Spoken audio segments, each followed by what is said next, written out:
ने की है। तो जिस तरीके की परिस्थितियां हैं, जिस तरीके की सियासत है, इस पर अपडेट लेते हैं। लखनऊ से हमारे साथ अनुभव जुड़ गए हैं। नितिन लगातार हमारे साथ हाथरस से बने हुए हैं।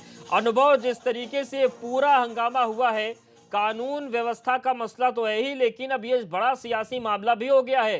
ठीक उपचुनाव के पहले जिस तरीके का हंगामा हुआ, चाहे समाजवादी पार्टी के हाथरस में हंगामे की बात करें या फिर दिल्ली से नोएडा एक्सप्रेसवे तक प्रियंका गांधी और राहुल गांधी के काफिले की बात करें, जो कुछ भी आज हुआ है, अब किस तरीके की सियासी सरगर्मी राजधानी लखनऊ में है? देखिए, अब 3.5 साल पहले जब चुनाव होने थे तो बीजेपी यही कहती थी, जनता के बीच वोट इसी को ले जाके मांगती थी कि उत्तर प्रदेश में कानून व्यवस्था नहीं है, जंगल राज का आलम है और यहाँ पर महिलाओं के साथ छेड़छाड़ होती है, रेप होता है।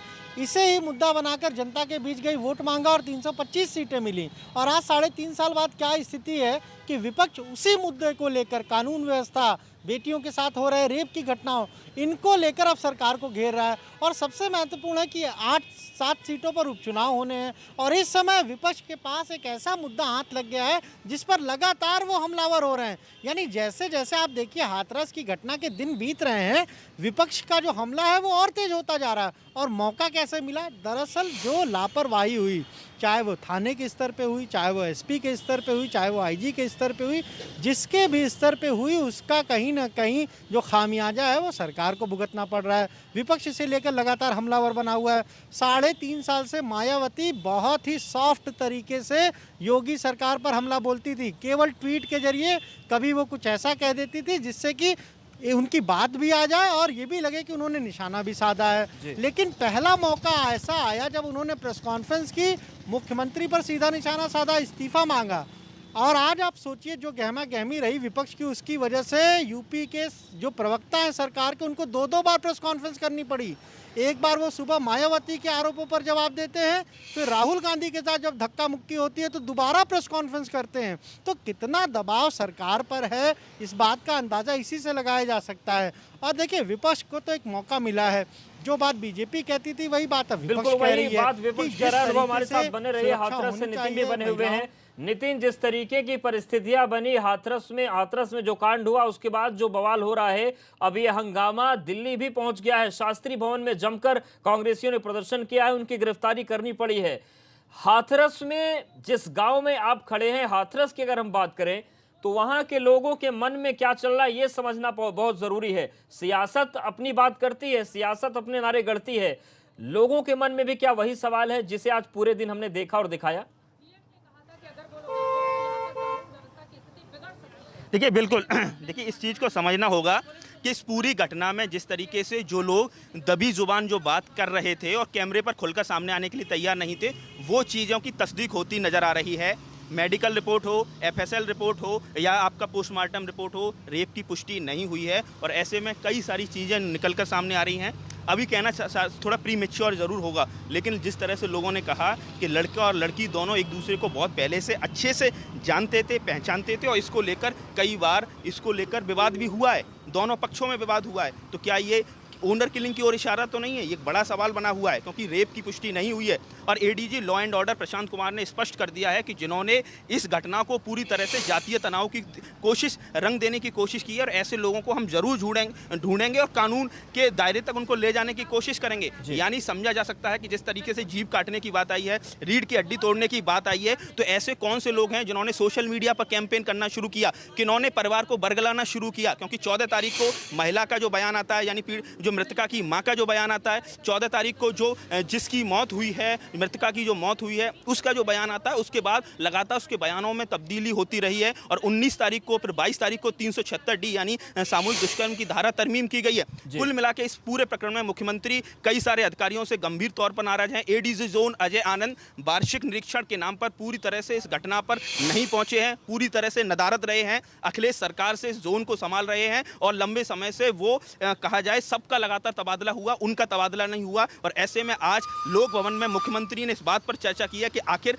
एडीजी जोन अजय आनंद की भूमिका तय होनी चाहिए। इसके साथ ही आईजी रेंज अलीगढ़ पीयूष मोडिया ने जिस तरीके से इस पूरे मैटर को हैंडल करने की कोशिश की है और तो ADG law and order Prashant Kumar के बयान का जिक्र करना बहुत जरूरी हो जाता है। अनुभव, सवाल यह है कि ADG law and order Prashant Kumar जिस तरीके से आज सामने आए और उन्होंने ये कह दिया कि एफएसएल रिपोर्ट में रेप की पुष्टि नहीं हुई है, कोई भी स्पर्म नहीं पाया गया है। लेकिन जब एबीपी गंगा ने 2 दिन पहले इसी मसले को लेकर एम्स के पूर्व डायरेक्टर, दिल्ली एम्स के पूर्व डायरेक्टर से बात की थी, तो उन्होंने साफ कहा था जब आप 8 दिन बाद मेडिकल करवाएंगे तो कहां से मिलेगा सबूत आपको? फिर इसमें जाति बातें कहां गई? क्या किसी जाति या किसी मजहब या किसी पार्टी के लोगों ने रोका था पुलिस को कि आप 8 दिन के बाद मेडिकल करवाइए? देखिए, बिल्कुल यही तो सबसे बड़ी गलती पुलिस पर होती है। अगर पहले दिन 14 तारीख को ही प्रॉपर तरीके से मेडिकल हो जाता, क्योंकि देखिए 14 तारीख को जो बयान आया उसमें कहा है कि संदीप पीछे से आया, उसमें मेरा गला दबाने की कोशिश की है, तो वहाँ कहीं भी छेड़छाड़ का भी कोई मैटर नहीं बनता है किसी भी तरह से। कोई जिस तरह से बाद में 22 तारीख को जो धारा तमाम सवाल अनुभव के पास भी जाएंगे। नितिन हमारे साथ बने रहिए, अनुभव आप भी बने रहिए। हाथरस और बलरामपुर मामले को लेकर जगह जगह प्रदर्शन चल रहे हैं और प्रदर्शन को देखते हुए लखनऊ में हजरतगंज चौराहे पर पुलिस बल को तैनात किया गया है। वहां पर एबीपी गंगा संवाददाता ने जायजा लिया। जगह जगह हो रहे धरने प्रदर्शन को देखते हुए हजरतगंज चौराहे से लेकर बापू भवन चौराहे तक का जो रास्ता है उसको फिलहाल बंद कर दिया गया है। ये पूरा विधानसभा मार्ग है जिसको फिलहाल सुरक्षा की दृष्टि से बंद कर दिया गया है। यहाँ एक तरफ विधानसभा है तो दूसरी तरफ लोक भवन, यानी वो जगह जहाँ मुख्यमंत्री बैठते हैं, और फिलहाल इस पूरे रूट को बंद कर दिया गया है। आज हजरतगंज चौराहे पर भी कुछ समाजवादी पार्टी के कार्यकर्ताओं ने प्रदर्शन की कोशिश की थी, लेकिन उनको हिरासत में ले लिया गया था। और आप देख सकते हैं इस समय बापू भवन चौराहा जो है वहाँ मौजूद है और आप देखिए कि किस तरह से बैरिकेडिंग करके इस पूरे रूट को बंद कर दिया गया है। गाड़ियाँ बिल्कुल नहीं आने जाने दी जा रही हैं। अगर किसी को पैदल भी आना है तो कड़ी पूछताछ के बाद ही आने जाने की अनुमति है। वहीं इस सड़क का जो दूसरा सिरा है यानी हजरतगंज चौराहा, वहाँ पर भारी संख्या में पुलिस बल को तैनात कर दिया गया है और फिलहाल यहाँ पर किसी को भी आने जाने की अनुमति नहीं है। कैमरा सहयोगी पंकज निगम के साथ शैलेश अरोरा, एबीपी गंगा, लखनऊ। तो लगातार कई शहरों में प्रदर्शन चल रहे हैं, फिर चाहे हम मऊ की बात करें, चाहे हम दिल्ली की बात करें, नोएडा की बात करें, गाजियाबाद की बात करें, प्रदेश के कई शहरों में आज ये पूरा मामला बड़ा हुआ रहा। हाथरस कांड पर जबरदस्त हंगामा समाजवादी पार्टी ने भी किया, कांग्रेस ने किस तरीके से किया वो सबने तस्वीरें देखी। तो कुल मिलाकर सवाल अब पूरी प्रशासनिक व्यवस्था पर है, सियासी समीकरण अपनी जगह बदल रहे हैं और इन सब के बीच जानकारी ये मिल रही है कि मुख्यमंत्री बड़ी कार्रवाई कर सकते हैं। हाथरस कांड पर समाजवादी पार्टी और बसपा भी हंगामा कर रहे हैं, वो भी अपनी सियासी सेटिंग को बनाने में लगे हुए हैं।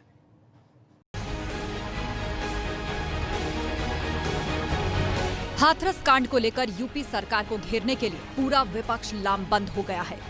इस घटना को लेकर समाजवादी पार्टी ने हाथरस समेत कई जिलों में यूपी पुलिस के खिलाफ विरोध प्रदर्शन किया।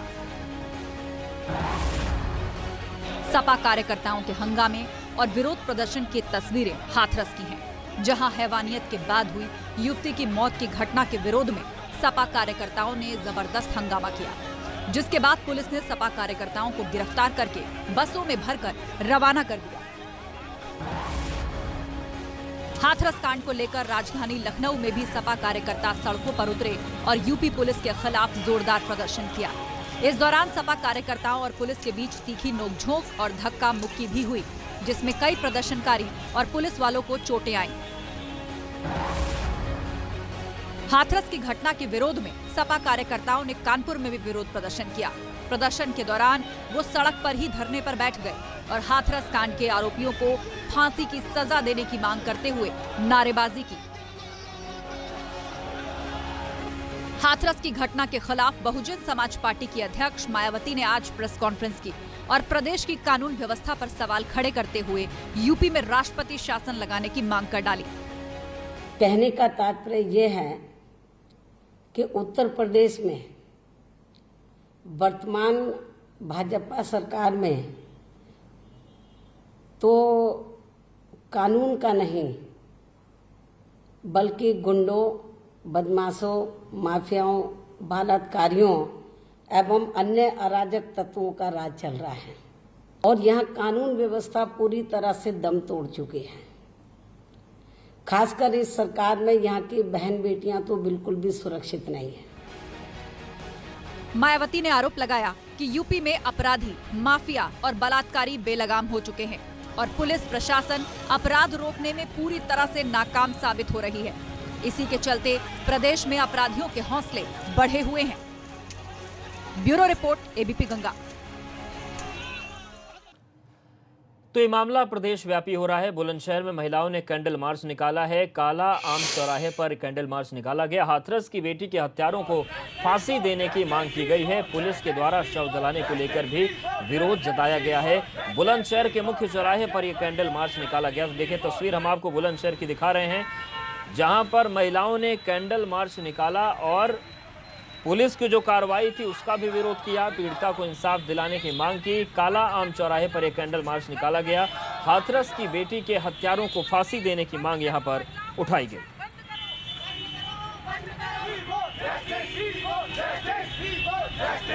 तो ये तस्वीरें जो आ रही हैं, ये तस्वीरें 2012 की याद दिलाती हैं कि किस तरीके से निर्भया मामले के बाद देश में ऐसे ही कैंडल मार्च निकलने शुरू हुए थे। अलग अलग जगहों पर प्रदर्शन हो रहे थे और आज भी कुछ ऐसी ही तस्वीर बन रही है कि कांग्रेस की तरफ से हाथरस कूच किया गया। समाजवादी पार्टी हाथरस में थी, लेकिन जिले जो हैं उत्तर प्रदेश के अलग अलग जिलों में, कई जिलों में आज प्रदर्शन देखने को मिले हैं। और ये बुलंदशहर की तस्वीर हम आपको दिखा रहे हैं, जहां पर महिलाओं ने कैंडल मार्च निकाला।